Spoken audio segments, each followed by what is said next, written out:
Friends, I welcome you to my channel. Before listening to this story, I will ask you to like and subscribe. It is not difficult for you, but it is pleasant for me, and we're starting.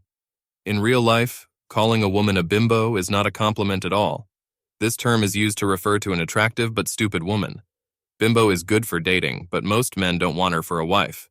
Obviously, I'm not like most men.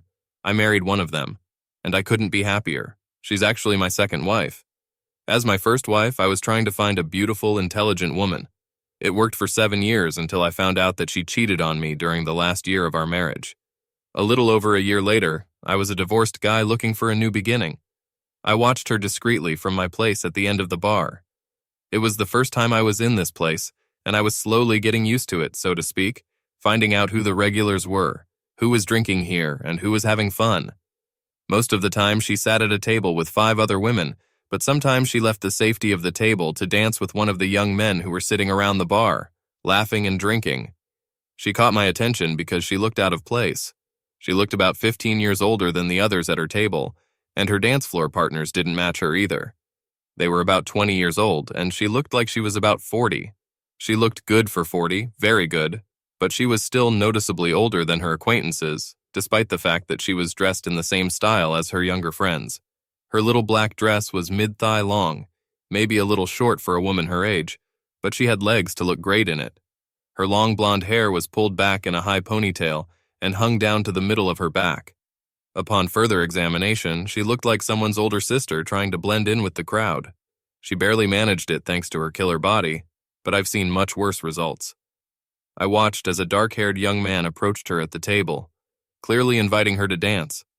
She did not try to stop his wandering hands, and the smile did not leave her face. It seemed to have happened before. She expected it and got used to it. Looking around, I noticed that the same thing was happening to her younger friends. Maybe it has become commonplace these days. I haven't played for 10 years. Reflexively, I looked at my left hand, seeing for the 1,000th time the empty space on my ring finger. The place that used to be occupied by an engagement ring. This place has remained empty for the last year. 6 months ago, my divorce was officially formalized. Since then, I've been going around various bars in the city, drinking a little and listening to how people around me live their lives. I wasn't looking for female companionship, it was still too early for that, but it was a way to escape the emptiness of my small apartment. God, how I missed the life of a married man with 2 young children. I loved coming home from work every day, where the hustle and bustle of home reigned. My wife Tracy was cooking dinner, and my children, 5-year-old Stevie and 3-year-old Wanda, ran out to meet me from behind the door. I hated being a part-time dad, seeing my kids every weekend. I looked up from my glass of Angel's Envy rye and saw a practically teenager grabbing the blonde's ass when the song ended. He whispered something in her ear. I saw her shake her head slightly, although the smile did not leave her face. I wondered how many times she had nodded yes to the same question from other men. I noticed that she wasn't wearing a wedding ring and decided that she could nod yes whenever she wanted. Nodding yes, or at least saying so, is the reason I was sitting in this bar at all. My then wife obviously had no problem saying yes and repeatedly to her lover, whom she had been dating for over a year. I didn't know about it for almost a year, and then it took me a while to figure out what I needed to do. I did not want to become a part-time father to my kids, but I knew that staying married would be worse for my children because I would not be able to contain my anger for more than 10 years until the youngest left home. I knew that being a responsible parent would cause me incredible pain, but you make sacrifices for those you love. My wife obviously didn't understand this concept. I didn't doubt Tracy for a minute, until I doubted her. We dated for almost 2 years and were married for 7 years, and I never had any suspicions that we wouldn't be for long. When I had my suspicions, they were not immediately confirmed. She really didn't try to hide her affair, apparently deciding that I couldn't keep up with her superior intelligence. I don't know exactly why I was intrigued by a mature blonde in the company of young women. Yes, she was a very pretty woman, even beautiful, but she gave off the feeling that she was a bimbo veteran, and you don't see that every day. Think about it. 2 things you'll never see: lovebirds and elderly bimbos. I stayed here long enough to see the blonde and her younger friends all leave together. This pleased me, although I didn't know why. Despite the fact that I was confused in numerous bars in the city, I returned to the same place the following week, sincerely hoping to see the blonde and her young friends. An hour after I took the same seat as the previous week, the same 6 women came in and took the table. The blonde had braided her long blonde hair into a pair of high ponytails and was again dressed too young for her age.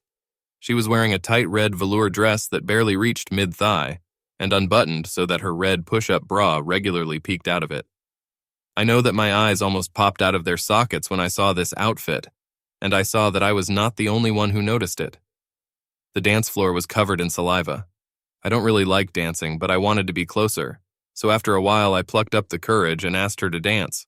I'm sure I embarrassed myself during the fast dance, as it was difficult for me to take my eyes off her bouncing boobs, but the second dance was slow and I was able to pull her gorgeous body to me. Unlike the young guys last week, I kept my hands where they were supposed to be. It's my mother's fault for bringing me up in good manners. I invited her to sit with me at the bar again, and she agreed. I was drinking Eagle Rare bourbon, and she was drinking a mojito. I tried to look into her bright blue eyes as much as possible. She blushed a little, but continued to smile. I guessed that she was used to being stared at, especially when she was dressed as spectacularly as she was now. I found out that her name was Jessica Arnold, and although she looked 35 and I assumed she was 40, she was actually 45, which made her 13 years older than me. She was the trophy wife of a wealthy businessman until he died 4 years ago, leaving most of his fortune to his 2 children from his first marriage. After being a kept woman for 18 years, her degree in art turned out to be not very useful, and she began working in the office of one of the largest sanitary chemicals companies in the country, along with her friends at the table. From talking to her, I don't think she realized that her personal style was both beautiful and maybe a little inappropriate for her. I got the impression that her late husband liked to flaunt her. After all, why have a trophy wife if you can't show her off? I also got the impression that although she seemed like an incredibly sweet person, she wasn't necessarily the sharpest mind. This suited me fine, because during the time that I was married, I had seen enough brainy ladies. Tracy and I had a college degree and a good job. I always thought that we probably matched each other in terms of intelligence, but when Tracy got 2 higher degrees on the internet, I began to feel a sense of superiority emanating from her. Although I made more money than she did working as an IT director at a defense contractor, she practically threw her doctorate into any room before entering it, expecting everyone to ooze and ah about Dr. Tracy Elliott. Maybe it worked in her world since she was a philosophy professor at a local college, but in my world, which was based on the ability to do something rather than theorize about it, it didn't do the slightest bit of good. I loved my wife, but a PhD in philosophy? For me, it just meant that I had to do more with the house and the kids while she was getting her master's and doctorate degrees. Forgive me if I'm a little doubtful about her degrees. Looking back, I see that the realization of her goal was also the beginning of the breakdown of our marriage. In her opinion, being a doctor made her more important, more F, than anyone in the room who didn't have that degree. Jessica and I talked for about an hour before she decided she should go back to her friend's table, at least for a while. She had been there for about 5 minutes when a young blonde guy asked her to dance. She hesitated, but eventually agreed and went dancing. I admit I suddenly felt jealous, even though none of us had committed ourselves to anything. She never returned to my corner of the bar because she spent the rest of the night on the dance floor with different partners. I wasn't alone in spending the rest of the night watching her shake what God gave her on the dance floor. I was not discouraged when, on slow songs, she allowed her dance partners to rub various parts of her body. The next week, I went to the same place, knowing that this time I would not let Jessica leave me. 6 women showed up about 30 minutes later, and as usual, Jessica was wearing what I now mentally called questionable. Her navy blue dress was even an inch or so shorter than last week, and I figured her panties would be visible to many in the club with almost any movement she made. The top was unbuttoned to the middle of her big, wonderful boobs. Jessica and her friends sat at the table for about 5 minutes before I came over, greeted her and started leading her to the dance floor. "Wait a minute, hoot!" One of her friends, a tall brunette named Phyllis, shouted. "What the hell? Are the rest of us just sliced livers? You've never asked any of us to dance yet." I stopped abruptly. I never thought that any of the young women would want to dance with me. I was flattered, but I was still worried that Jessica might leave me. She giggled, and when I looked at her, she sort of nodded towards Phyllis. I took the hint, and in my most gracious manner asked Phyllis if she wanted to dance. Well, all right," she said in a falsely indignant tone. It's not that Phyllis isn't a beauty in her own right. She had a lot of captivating curves and legs all the way up to her armpits. We danced to a fast song and then to a slow one. In the slow song, I didn't hold her too close, but she snuggled up against my body. She stayed like that throughout the entire dance, giving me an evil grin. You do realize that Jess is almost old enough to be your mom, right? Phyllis asked. We all love her to death. She's had a hard time the last few years. Try not to be a jerk to her, okay? I nodded, leading her back to the table where Jessica was waiting for me. When we went out on the dance floor, she pressed her whole body against me, obviously feeling the erection that I got with Phyllis. She smiled at me and we started. We danced a few songs, then I invited her back to my corner. My boner was visible through my pants, and we sat and talked for a few minutes before I bent down and kissed her on the lips. One kiss led to two, and two led to many others. Finally, I asked her if she wanted to end the evening at my apartment, and she agreed. Since it was Friday night, I didn't set the alarm and only woke up when I felt Jessica move. My heart fluttered when I opened my eyes and found myself face to face with gorgeous, bright blue eyes. It's been a while since I had such a reaction after waking up. To be more precise, it has been about 2 years since I had such a reaction after waking up. Tracy was still my wife at the time, and that was before I realized that everything was already going awry. Tracy and I made love late into the night. Something had been going wrong between us for the previous 2 weeks. Looking back now, I think that making love was probably to calm me down so that I wouldn't realize that we had a problem. I've always considered hugging and cuddling to be part of the process, and we fell asleep in each other's arms. The next morning, we woke up still in each other's arms, and my heart jumped at the sight of my beautiful wife. We made love one more time before getting up that morning. If only I knew. I made a late breakfast. I was wearing a pair of gym shorts. I gave her my long sleeve shirt, which she put on over her white bikini panties. She only buttoned the bottom 2 buttons of her shirt. This shirt was kind of my fantasy. Damn, she looked beautiful. After breakfast, I drove her back to her apartment. I thought she would put on a dress before we left, but she just put on her heels, gathered her things in her hands, and came out to me in a half-unbuttoned shirt and panties. Damn, it was even hotter. We kissed deeply at her door. I've already set up a date for next Friday night. I took Jess to a nice Italian restaurant. We talked a lot and laughed a lot. On the way to my apartment, we stopped at her house so she could get clothes, but not too much. We spent Saturday at the art museum. She was very knowledgeable about many works of art and spent a lot of time telling me little facts about what we were looking at, even though she knew I was only half listening. We started meeting regularly. However, we never discussed an exclusive relationship, which I realized when I went to the usual place where she and her friends went dancing on Friday evenings. We had no plans for that evening, and I didn't mind her going out with them. I had problems when her dancing partners took liberties with their hands and she didn't stop them. I probably thought she was mine, and since I'm not willing to share my toys, I was more than a little upset that others were groping her. After her third partner laid hands on her, I intervened and asked if I could engage her. She didn't know I was at the bar, but she smiled and agreed, even though her partner wasn't entirely happy with me. We danced to this song, then I took her outside to my car. Maybe I haven't made my intentions clear enough, so I'll just say them, Jess, I began. I want us to have an exclusive relationship. Just you and me. That means all the time. No one can put their hands on you, even when you're dancing. Can you agree to this? She blushed and lowered her eyes. I'm sorry about that, Jake, she said softly. My late husband never objected to it, and I don't mind.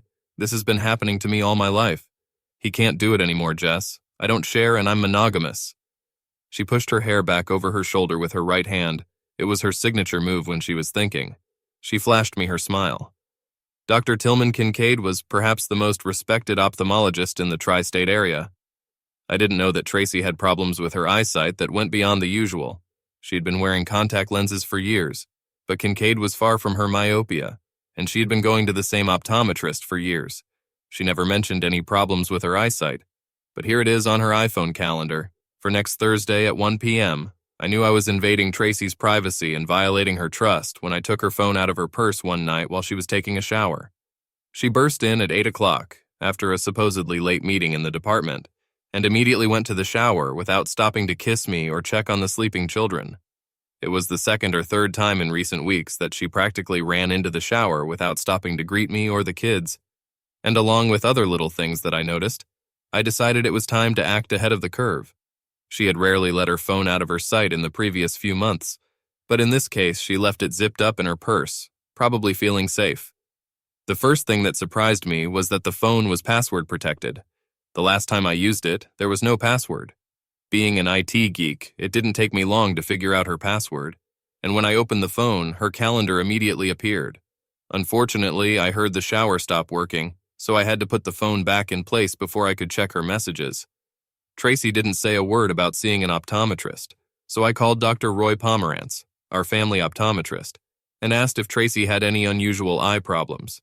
He hesitated for a moment, then answered, probably not worrying about the privacy issue because there were no problems, he assured me. He started to say something, then hesitated again, and finally just asked if I needed anything else. I thanked him and ended the conversation. I took the afternoon off from work, and at noon I was sitting in the back parking lot of the college building where Tracy lives. 30 minutes later, she jumped out of the building, got into her car, and started driving. It wasn't difficult for me to follow her because after the first 2 turns I realized that she was going home. She drove into the garage and left the door open while I parked at the end of the block. Of course, 5 minutes later, a brand new Cadillac Escalade drove into my empty seat, and the door on my marriage came down. Shit. One Saturday night, Jessica and I were at my favorite Mexican restaurant when a couple of my former neighbors were sitting a few tables away from us. I waved to Don and Bonnie Mast and didn't think much of it at first. Then I noticed that they occasionally exchanged glances until I figured out what was going on. The Masts knew that Tracy and I were divorced, but I'm sure it was unpleasant to see me with another woman, especially with a beauty in a black leather bustier and a very short black leather skirt. I'm used to Jessica dressing like a beautiful 25-year-old girl, but this was the first time someone from my past life saw me with her. I suddenly felt very ashamed to be seen with a poorly dressed 45-year-old bimbo. I was incredibly embarrassed, and I know that Jessica caught it. Several times she turned to the table where my old neighbors were sitting. She became very quiet, and the 2 of us ate mostly in silence. She didn't want dessert, and we quickly finished eating. Out of politeness, we stopped at the Mast's table and said hello. I introduced Jessica as my girlfriend and felt very uncomfortable when Bonnie looked Jess up and down, practically looking under her short skirt. Jessica and I drove to my apartment in silence for about 5 minutes. Then she whispered to me that I should take her home to her apartment, as she was ready to finish the evening. I took the hint and dropped her off in front of her apartment, knowing I wouldn't be invited upstairs. She didn't even wait for me to go to her car and open the door, as I always did. She just opened the door and started to get out. She stopped, looked back at me, and shook her head sadly. I thought you were better than this one, Jake. In fact, until tonight, I thought you were the best man I've ever met, she said, almost in a whisper. I know I'm not the smartest woman you've ever dated. I know I'm not as smart as your ex-wife. I heard them whispering that I was just a cheater, but I'm not pretending to be someone I'm not. I know that I am beautiful, and I like to dress beautifully. It seems like you were very embarrassed when you introduced me to your old neighbors tonight. I've been disrespected a lot in my life, and after a while you get used to it. But you've never done that to me before tonight. She closed the door and entered her apartment. I was sitting in the car, stunned. I didn't sleep a damn thing that night. I knew Jessica was right. I was an asshole. The question I had to deal with was whether I could admit to myself that I was in love with a cheater. If that's really the case, then how can I be ashamed of it? Love does not ask you to take an IQ test. I was married to an intelligent woman for 7 years, and all I got was heartache and divorce. Jessica might not have been smart, but she was kind and gentle and seemed to love me unconditionally. Besides, she was very beautiful. How could I be shy about that? On Monday, I sent a huge bouquet to her at work, attaching a postcard with a plea for forgiveness. I asked her to meet me at our favorite restaurant on Wednesday evening at 6. I told her that I would understand if she refused and would not bother her anymore. It was 6:10, and I started getting up to leave, deciding that I had really messed up and she wasn't coming. And then I saw that she was heading in my direction right behind the head waiter. My spirits soared, and I realized that what I was feeling was reality. We ordered a bottle of wine and snacks. I just spent 2 days reproaching myself for the way I treated you last night, I said. You're a beautiful woman, and I like it, but I honestly felt bad that you showed so much skin and were so beautiful in front of my old friends. I didn't have a problem with it before, but this time you were here in front of our old friends, and I think my insecurity showed. I felt like a pervert exposing you in front of them." She stared at me for about a minute. I blushed deeply. "I think it's my fault too," she replied. "I like to show off my body, and my late husband always encouraged it. Maybe I could slow down a bit?" "Maybe you could, but then you wouldn't be yourself, the woman I fell in love with. I admit that I like looking at your body, so I guess that means that others will be able to look too. So far, I'm the only one who can touch. Trust me, you're the only one until you tell me you don't want me anymore," she said. "Haven't I already exhausted my dope quota?" I asked. "Jake, I also know that I'm not ready to be abandoned, and I'll be her if you don't want to keep seeing me." "Now I'm the one who should be insulted," I said. "You're beautiful. You make me happy. Do you love me?" "I hope. I was married to an intelligent woman for 7 years. Intelligence is not all you can brag about." Both Tracy and Dr. Kincaid looked shocked when I entered the master bedroom about 20 minutes after they had gathered there together. I gave them enough time to act because I wanted the shock factor on my side, and I definitely got it. 2 heads turned and 2 pairs of eyeballs poked out of 2 skulls as I opened the door, walked in, and took 2 pictures with my iPhone. "Surprise!" I shouted joyfully and very loudly. Tracy pushed Kincaid away from her and immediately tried to squeeze into the bed, but Kincaid just froze in place.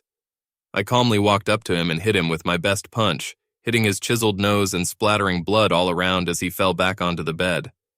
I thought about beating him unconscious, but I knew the police wouldn't give me any slack after my first punch.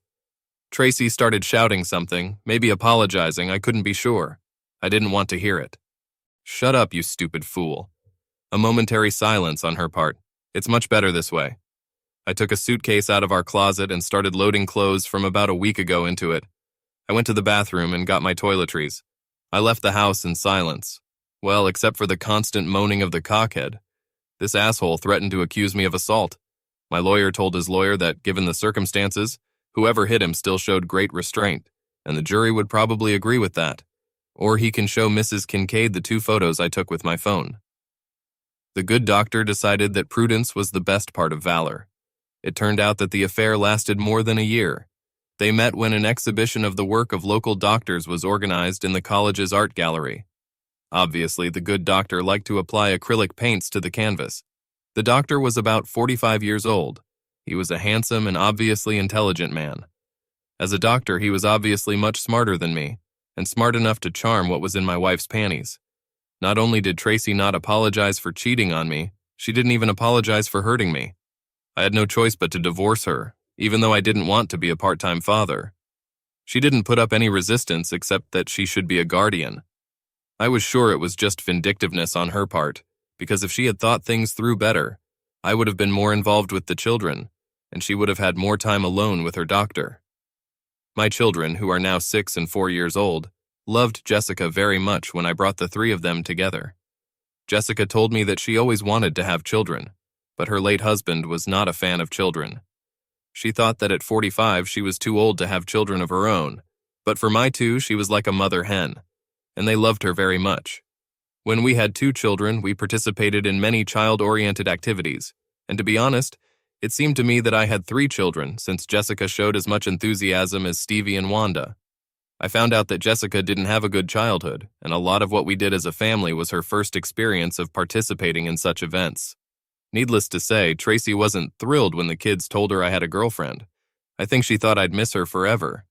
Since Dr. Magnificent had a wife and 2 children of his own, he and Tracy had no right to travel around the city as a couple. The children did not notice that any of the men spent time with them when they were at home, although they knew that she sometimes went on dates. A year later, Jessica and I got married. We moved into a small house that had rooms for both children. To Tracy's credit, over time she began to let them spend more time with Jessica and me. Of course, part of this could have been done to ensure that she spent more time alone with her doctor. I didn't care about the latter because we both liked having the kids with us. According to my children, Tracy and the good doctor's relationship ended about a year after Jessica and I got married. After that, she didn't date for a long time, and when she started dating again, it was with a college mathematician. Dr. Matthew Brickley was a 50-year-old math nerd who looked like someone's grandfather, according to my children. I saw these 2 at one of the children's events. Although he was supposedly only a few years older than my Jess, he looked more like her father. I was not impressed. Although Jessica always dressed conservatively when she attended children's events, she stuck to her usual style when we went out together as a couple. I accepted her style as my own, and even my friends began to treat my somewhat underdressed wife more calmly. Yes, I knew that some of my guy friends had to try their best not to stare at me, and some of my female friends had to try their best not to frown all evening. But I think they all eventually realized that Jess was such a good person, that they could forgive her for what they considered a questionable style. However, on Friday evening, she no longer went alone with her friends. When she felt the urge to get out somewhere, we walked together. We usually danced together, but when I got tired, I let her dance with several other men if they showed proper respect and asked my permission. From time to time, one of them would start to give free rein to his hands a little, but Jessica quickly removed them from the unacceptable area, and she never left with any man if I was in the bathroom or in the bar. She was mine, and she never forgot about it for a minute.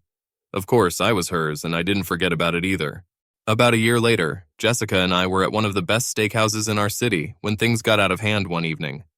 She was wearing that little black dress I mentioned earlier, and towards the end of the meal she needed to use the ladies' room.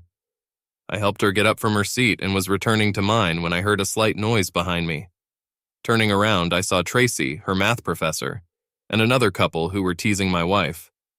As I headed to their table, I heard Tracy mutter, "Jesus, bimbo, how about putting on a dress?"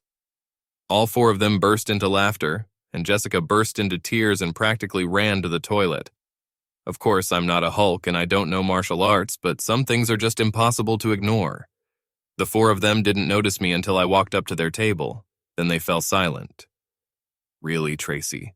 Are you going to be a piece of shit towards my wife in public just because she's prettier than you?" I hissed, not quite softly at all. In a millisecond, Tracy's face turned from a mocking smile to reddened with anger when half of the restaurant's customers turned in our direction. "If you were a man, I'd beat the shit out of you right now.